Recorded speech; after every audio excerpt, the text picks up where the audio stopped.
No último episódio, Tariq, o porco feio e nojento, prendeu Ioná dentro de uma barreira mágica e a derrotou sem piedade justo quando aquela raposa nojenta e pervertida estava prestes a violá-la, pronta para cravar os dentes em sua carne. Um chute poderoso veio voando pelo ar, colidindo com seu crânio e lançando-a para o outro lado da sala. Todos ficaram congelados em choque. Eles não conseguiam acreditar uma raposa guerreira nível 65 derrotada tão facilmente porque um gato pequeno e fraco. Tariq, atordoado e confuso, exigiu saber quem era Theo. Enquanto isso, Theo permaneceu firme, seu olhar sério fixo em Tariq com uma aura inabalável. Ele se apresentou e por um momento Tariq simplesmente o encarou, seus olhos queimando de raiva. Então, como se a ideia fosse ridícula, Tariq inclinou a cabeça para trás, agarrou o rosto e soltou uma risada alta e zombeteira. Esse gatinho fraco, ele estava pensando seriamente em enfrentar os guerreiros de Tariq. Ele estava realmente planejando matar todos os guardas e resgatar Ioná dali. Para Tariq isso não passava de uma piada patética. Sua risada ecoou pelo ar e depois de um longo momento Tariq, ele finalmente recuperou o fôlego, sorrindo enquanto zombava de Theo mais uma vez. Não importava se era um gato dourado ou um gato amarelo, não importava se seu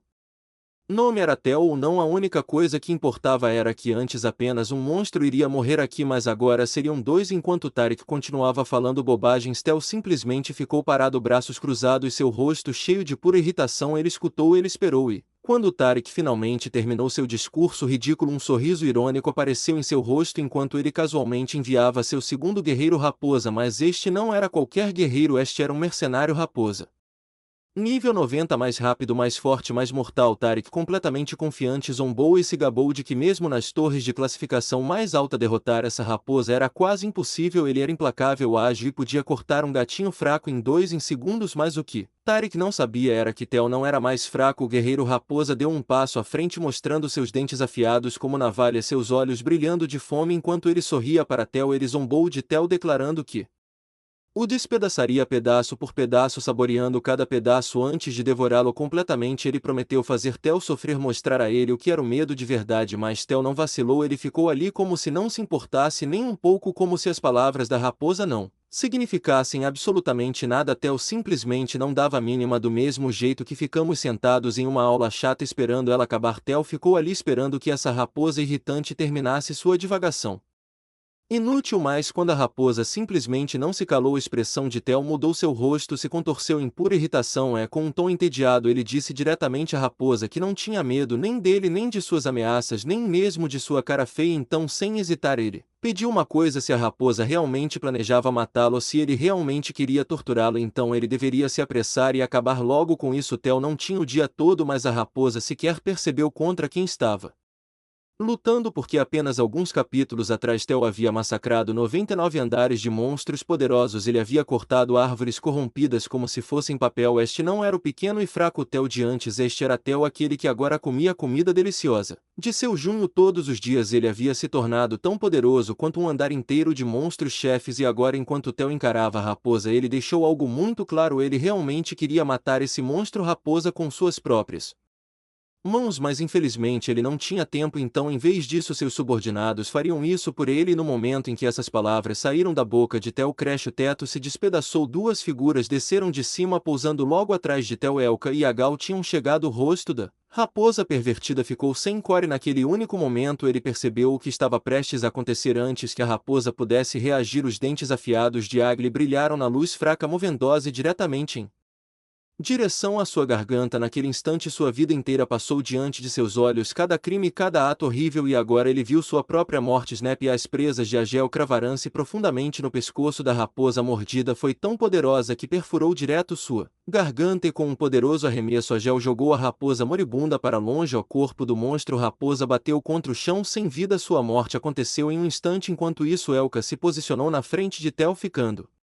como um escudo inabalável, pronta para protegê-lo. Esses dois guerreiros lobos, eles se tornaram o braço direito e o braço esquerdo de Theo, e parecia foda. Enquanto isso, o rosto de Tariq se contorceu em choque, seus olhos dispararam entre Theo e seus lobos, mas mais um pensamento inundou-o. De Léo, que o lobo guerreiro negro estava fazendo aqui? Porque ele estava parado ao lado de Theo. O lobo guerreiro negro não deveria estar aqui. Tariq olha para Elka e a compreensão o atinge como uma lâmina. Elka, eu Líder do clã Silverwall, o mesmo clã que já serviu sob o grid. O que diabos ele está fazendo aqui? Sua raiva aumenta e ele se vira para Elka, seus olhos queimando de raiva. Ele exige saber por que Elka, que já trabalhou dentro do grid, agora está se opondo a ele. Ele traiu o grid só para apoiar esse gato amarelo patético e solitário. Se Grid descobrisse isso, Elka sequer perceberia o que aconteceria com ele. Todo o clã Lobo Prateado ficaria sem comida, eles passariam fome e eles morreriam. Ele realmente queria destruir seu próprio clã. Taric grita com Elka, sua voz ecoando com fúria, mas Elka não dá a mínima. Ele se mantém firme, protegendo Tel com uma presença inabalável. Ouvindo o discurso interminável de Taric sem reagir, ele simplesmente espera que ele termine. Mas depois de um minuto inteiro de bobagens, quando Taric ainda não se cala, Elka finalmente fala com olhos frios e penetrantes. Ele diz para Taric calar a boca. Ele cospe em desgosto, lembrando de que ele nunca deveria ter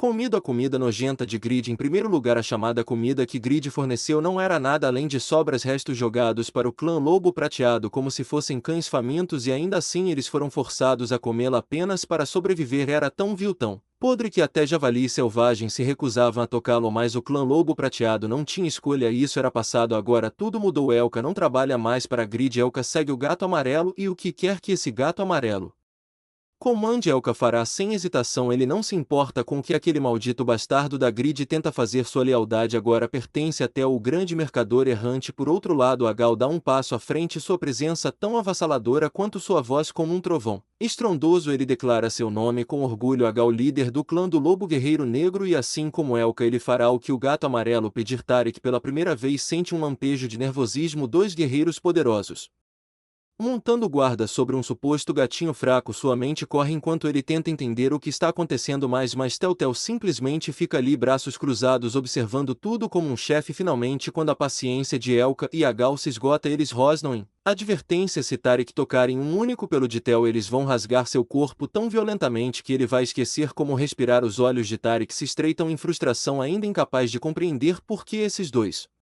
estão indo tão longe por um gato, mas em vez de questionar mais, ele sorri levantando uma mão enquanto aponta diretamente para eles.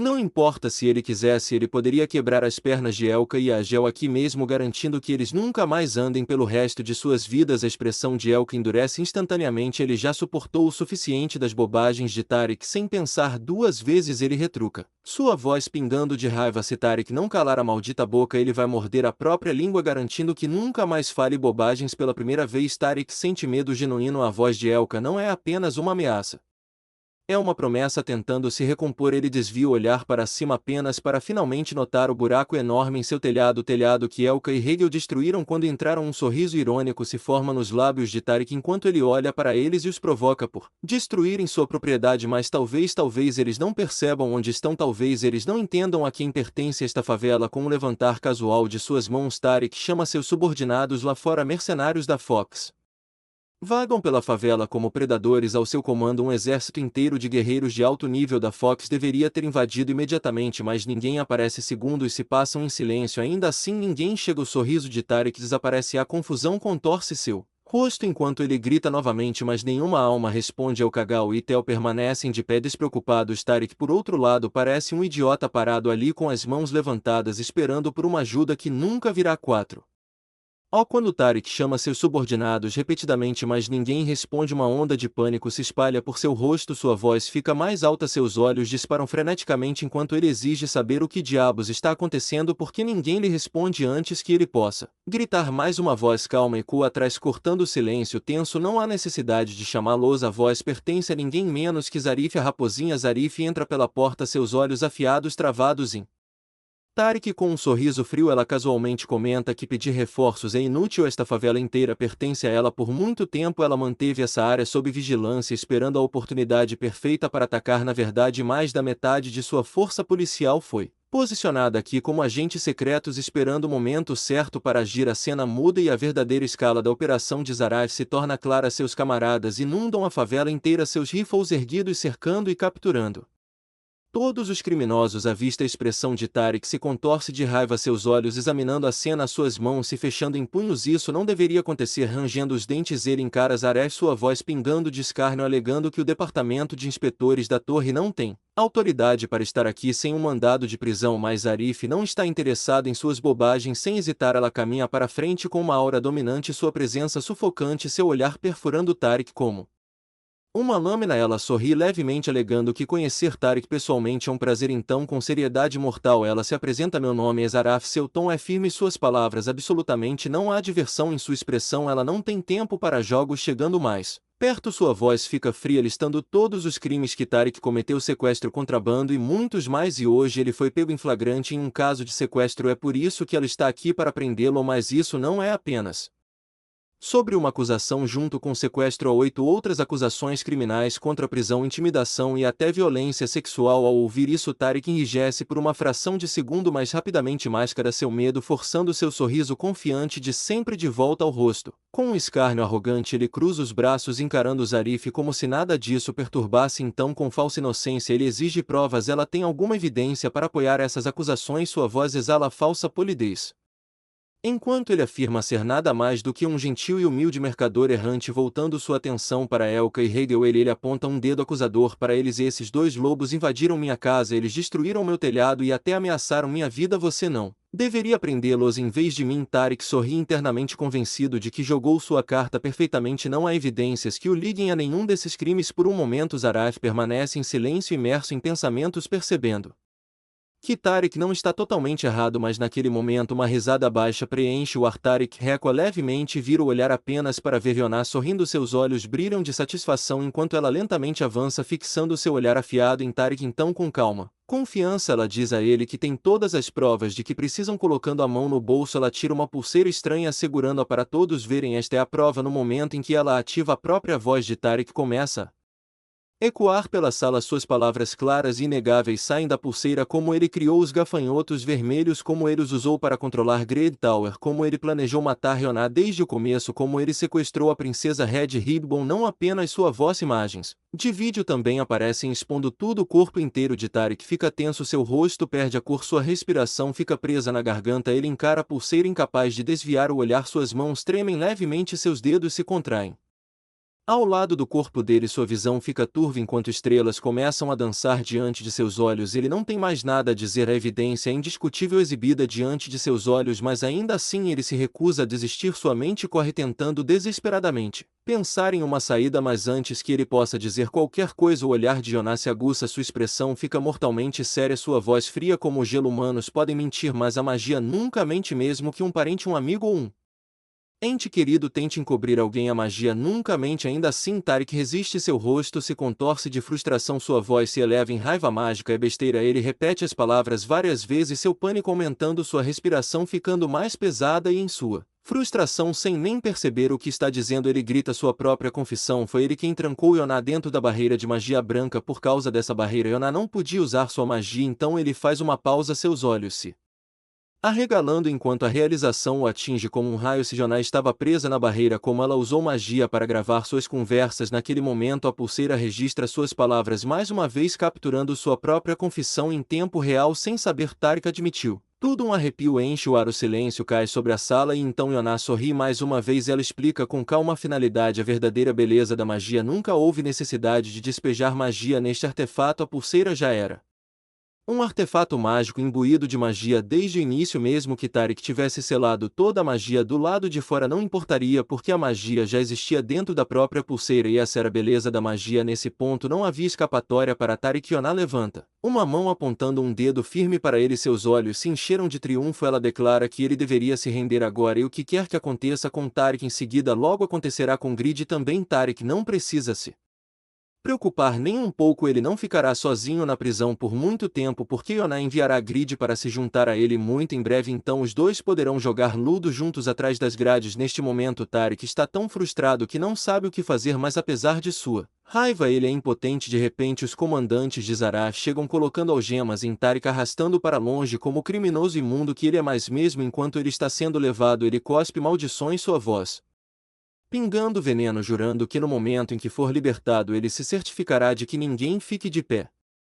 Ele vai caçar Zarif e acima de tudo a primeira pessoa que ele vai atrás é Tel Elagal e todos os outros escutam essa bobagem em silêncio, mas Tariq, o idiota, o cabeça de vento nojento, simplesmente não vai calar a boca mesmo enquanto é levado embora. Ele continua falando, sem parar, gritando que mesmo que Grid seja preso, mesmo que ele fique preso para sempre, ele não vai poupá-los. Alguém já cortou a maldita língua dele, ele realmente fala demais. Finalmente os subordinados de Zaraf o arrastam a força para longe, seus gritos desaparecendo na distância com o caos se instalando. Tel finalmente muda seu olhar para Zarif, sua expressão se iluminando com um sorriso feliz olhando para ela. Ele grita seu nome calorosamente. Zarif faz uma pausa virando-se antes de dar a Tel aceno agradecido com um pequeno sorriso apreciativo. Ela agradece a Tel, mas ao mesmo tempo pede desculpas pelo inconveniente. Ela admite que o ataque de hoje à favela nunca teria sido possível sem ele por causa de Tel.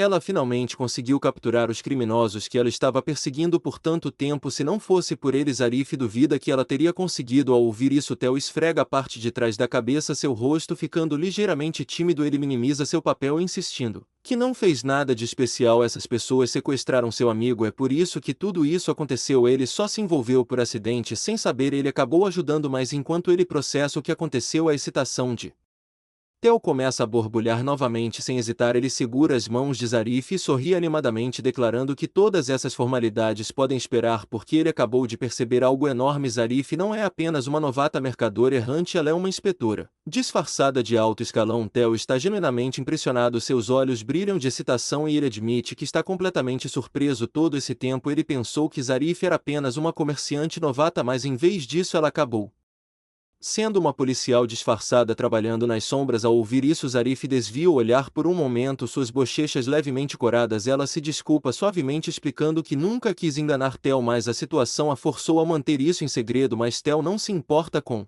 isso nem um pouco. Ele acena com um sorriso, dizendo a ela que não importa se ela mentiu. O que realmente o deixa feliz é que Zarif não é mais uma mercadora fraca. Na verdade, ela é uma oficial de alta patente com autoridade e poder. Tel, inocente e gentil como sempre, se aproxima de Zarif, colocando uma mão em seu ombro, sua expressão cheia de admiração. Ele se sente orgulhoso de que seu amigo seja alguém importante assim como ele. Agora Tel não precisa mais se preocupar com Zarif. No passado ele sempre se preocupava um pouco que alguém pudesse enganá-la ou induzi-la a um mau negócio, mas agora pela primeira vez ele se sente completamente à vontade. Com um suspiro aliviado, ele se vira estendendo a mão convidativamente para Zarif. Então, com seu sorriso charmoso de sempre, ele a convida casualmente para o 99º andar. Originalmente ele queria apresentar Zarat a seu Junho, esperando que ela pudesse aprender alguns truques sobre ser uma mercadora errante, mas agora isso não é mais necessário. Ela já é uma oficial de alto nível. Ainda assim ele insiste que ela deve ir ao 99º andar de qualquer maneira, porque ele quer apresentá-la ao presidente. Ele quer que ela conheça até o Junho pessoalmente, então não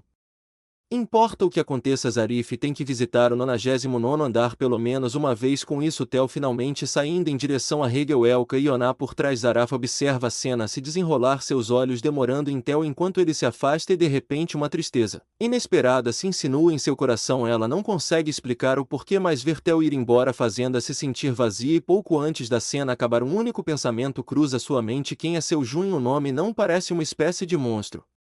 Parece completamente estranho. Permanece um mistério em sua mente. Enquanto isso, Tel finalmente alcança Yoná, sua expressão suavizando enquanto ele se agacha ao lado dela com preocupação genuína. Ele pergunta se ela está bem. Ela sofreu mais algum ferimento? Yoná sorri, levemente balançando a cabeça. Ela segura a Tel, que está bem. No momento em que a barreira foi quebrada, ela imediatamente se curou usando magia. A princesa da fita vermelha, no entanto, ainda parece preocupada, seus olhos cheios de preocupação. Ela continua olhando para Yoná, mas Yoná ri levemente, tentando acalmar todos, dizendo a eles que não há necessidade de se preocupar com ela. Vocês não sabem quem eu sou. Ela sorri, sua confiança irradiando. Ela é uma maga de alto nível. Injetar qualquer coisa nela não é tão fácil. Ao ouvir isso, Tel solta um suspiro aliviado antes de se lembrar de algo chocante. Depois disso, a atmosfera fica tensa e Gal se vira para Yoná, sua expressão séria. Ele aponta para o artefato branco parecido com um dragão, o próprio objeto responsável por prender Yoná e a princesa de fita vermelha dentro da barreira. Parece estranho, perigoso. Isso não é algo que pode ser encontrado em uma loja geral. Os olhos de Gal se estreitam enquanto ele examina o design intrincado, notando o símbolo do dragão esculpido em sua superfície. Seus instintos gritam para ele que este pingente não é comum. Com uma leve carranca franzindo a testa, ele questiona Yoná, perguntando se esse artefato está de alguma forma conectado ao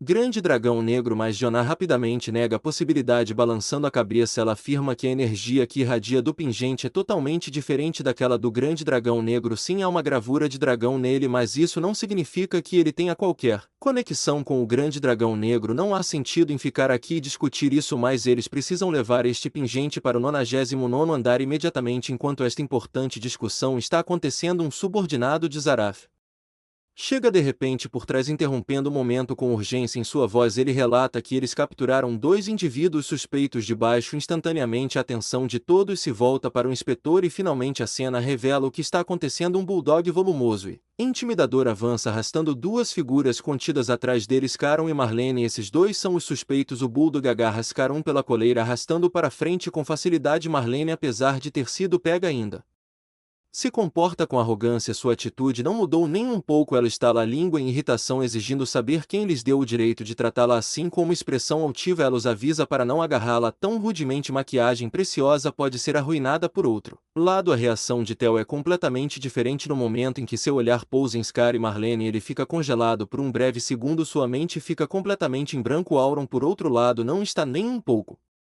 divertido. Seu rosto se contorce de desgosto porque ele imediatamente reconhece isso como um golpe de que ele foi enganado por aquele que o enganou primeiro. Neste momento a mente de Auron clareia e tudo finalmente fazendo sentido. Theo nunca foi seu inimigo. O verdadeiro inimigo era Scarron, aquele que o enganou desde o começo. Na verdade, Theo poderia até ser considerado seu salvador. Uma ideia brilhante de repente passa pela mente de Theo. Sua expressão muda para um sorriso travesso enquanto ele trava os olhos em Scarron e Marlene. Avadia há uma punição perfeita esperando por ambos e Theo sabe exatamente o que é bem. Eu já sei o que Theo está planejando fazer e você também. E assim de repente voltamos para o 99º andar. Na fazenda, todas as abelhas e coelhos fazendeiros estão trabalhando pacificamente, cuidando de seus campos com cuidado. Por outro lado, Aileen está feliz aproveitando seu lanche de mel. A geleia de mel é genuinamente deliciosa. Quanto mais ela come, mais ela deseja.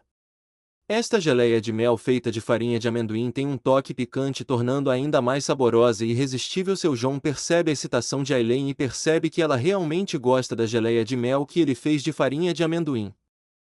Com um aceno satisfeito, Seljun comenta que está feliz que Aileen tenha gostado. Ele explica que, como estava quase na hora de colher os amendoins, ele decidiu experimentar um novo prato usando farinha de amendoim e agora, vendo Aileen gostar tanto, ele se sente feliz com o resultado. Na verdade, Seljun tem muito mais receitas em mente, todas as quais ele aprendeu com sua mãe. Ao ouvir sobre a mãe de Seljun, a expressão de Aileen muda um pouco, uma pitada de tristeza brilhando em seus olhos. Ela olha para ele e pergunta suavemente. Seljun não está preocupado com sua cidade natal, mas Seljun, com um sorriso calmo, diz a Aileen que se preocupar não mudará nada. Ele precisa se concentrar no que tem que fazer agora. Claro que ele está preocupado, mas ficar sentado e pensando nisso não vai resolver o problema. Depois disso, Seljun garante a Aileen que não está nem um pouco preocupado porque tem um plano. O rosto de Aileen se ilumina instantaneamente ao ouvir que Seljun tem uma estratégia em mente. Ela sorri de excitação, declarando que seja qual for o plano dele, ela fará o melhor que puder para ajudá-lo. Tudo o que Seljun precisa fazer é dar o comando e ela colocará toda a sua força para ajudá-lo. Ao ouvir isso, Seljun agradece a Aileen com um sorriso agradecido e diz a ela que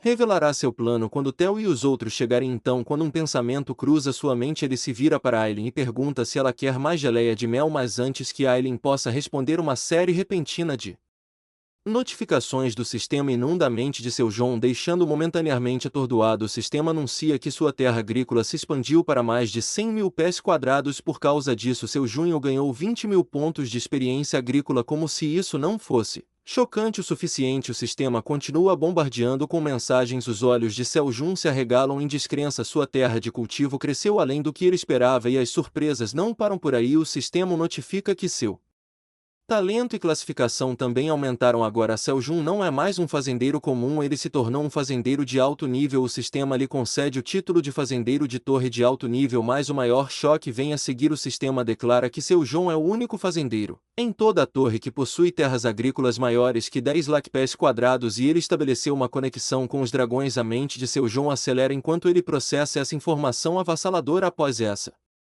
Grande atualização. O sistema concede a ele novas habilidades. Seu João agora pode atribuir o título de pequeno fazendeiro a 100 monstros. Esses 100 pequenos fazendeiros poderão usar as habilidades relacionadas à agricultura de seu Junho e quando fizerem seu Junho ganhará ainda mais pontos de experiência e recompensas. Mas isso não é tudo. O sistema também lhe concede a habilidade de nomear Vatmen e guardas para 5 indivíduos e para cada monstro que seus Vatmen e guardas eliminarem. Seu Junho receberá 50 dos pontos de experiência. Neste ponto, Seljun percebe a insanidade absoluta desta habilidade. Isso não é mais agricultura normal, isso é caça solo automática, agricultura automática, tudo automático. Seljun pode literalmente sentar e se tornar dominado sem levantar um dedo. Droga, essa é uma habilidade dominada. Vendo isso, Seljun fica completamente atordoado. Ele não consegue acreditar que acabou de desbloquear uma habilidade OP tão insana. Sem perder mais um segundo, ele levanta a mão e chama por Black Warrior Rabbit e Baby Bear. Assim que eles chegam, seu Junho atribui o título de vigilante e guarda ao bebê urso. Então ele concede ao coelho guerreiro negro o título de pequeno fazendeiro. Mas no momento em que seu Junho faz isso, o coelho guerreiro negro franze a testa e imediatamente reclama que não quer o título de pequeno fazendeiro. Ao ouvir isso, seu Junho faz uma pausa por um segundo, imaginando se ele pode atribuir 2 títulos ao mesmo monstro. Surpreendentemente ele pode. Então ele concede ao Black Warrior Rabbit os títulos de Farmer e Guard. Enquanto seu Junho termina de fazer ajustes, uma voz repentina chama por trás. Chubby Rabbit corre até ele informando que Flame está chamando por ele. Seljun levanta uma sobrancelha em surpresa. Flame o está chamando. Enquanto Seljun anda para frente, Flame aparece na frente dele sem hesitar. Flame lhe apresenta a semente do monstro-chefe corrompido. A respiração de Seljun fica presa levemente. Então Flame finalmente informa a Seljun que ela purificou a semente com sucesso. A aura escura e corrompida que uma vez a cercava desapareceu completamente. Anteriormente essa semente era preta com uma energia perigosa escorrendo dela. Agora ela se tornou branca pura e brilha intensamente. Seljun imediatamente notifica o sistema relatando que essa é uma semente intempurificada. Esta não é uma semente comum, na verdade ela foi fortalecida sob a luz da lua azul. O sistema fornece novas informações após consumir esta semente. Todas as estatísticas aumentarão permanentemente em 50 mais. Se Seljun escolher plantar esta semente, ela germinará e crescerá em algo muito mais poderoso do que era em sua forma corrompida anterior. Ela evoluirá para uma árvore de monstro intempurificada. Esta é uma semente de grau S. Seljun a segura na palma da mão, inspecionando-a de perto. A semente intempurificada irradia uma beleza hipnotizante. Baby Bear de pé ao lado dele olha para a semente com fascínio, mas enquanto Seljun a admira, a voz de Flame quebra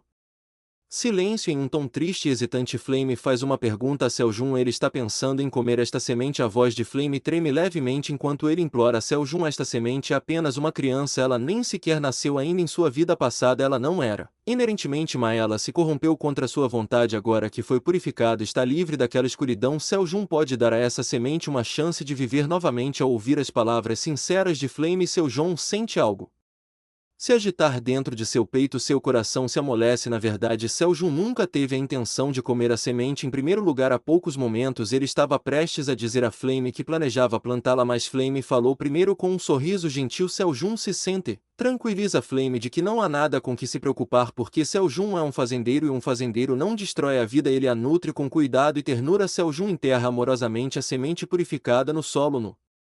No momento em que a semente toca o solo, uma enxurrada de notificações do sistema o bombardeia. O sistema anuncia que Seljun plantou uma semente em Tembós purificada. Por causa disso, sua proficiência em nível de semeadura e habilidades de colheita disparam. E não só isso, como Seljun agora é um fazendeiro de alto nível, a semente crescerá em uma taxa acelerada. Seljun não consegue conter sua excitação. O que surgirá dessa semente misteriosa? Black Warrior Rabbit, Baby Bear e o resto se reúnem ao redor, seus olhos cheios de expectativa enquanto todos esperam ansiosamente. Aileen de repente fala, seu tom afiado de preocupação. Seljun ao menos considerou a possibilidade de que se um ser enorme e poderoso como uma árvore corrompida de repente rompesse do chão, ele poderia se tornar hostil. Seljun congela no local, uma fria percepção o atinge. Aileen está absolutamente certa. Se essa coisa crescer e virar um monstro enorme e incontrolável e se acabar ameaçando a vida de todos, Seljun age.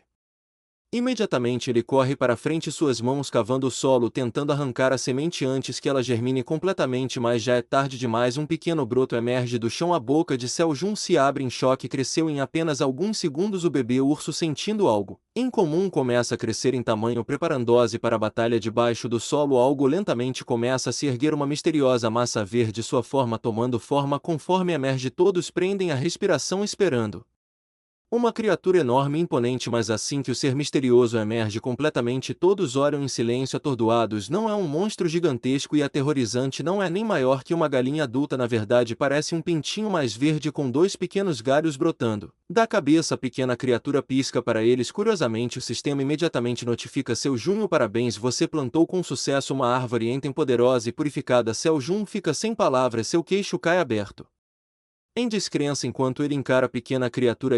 Essa coisinha é supostamente poderosa. E com isso o episódio termina bem. Não esqueça de escrever nos comentários qual parte foi sua favorita. Se você é novo no canal, certifique-se de se inscrever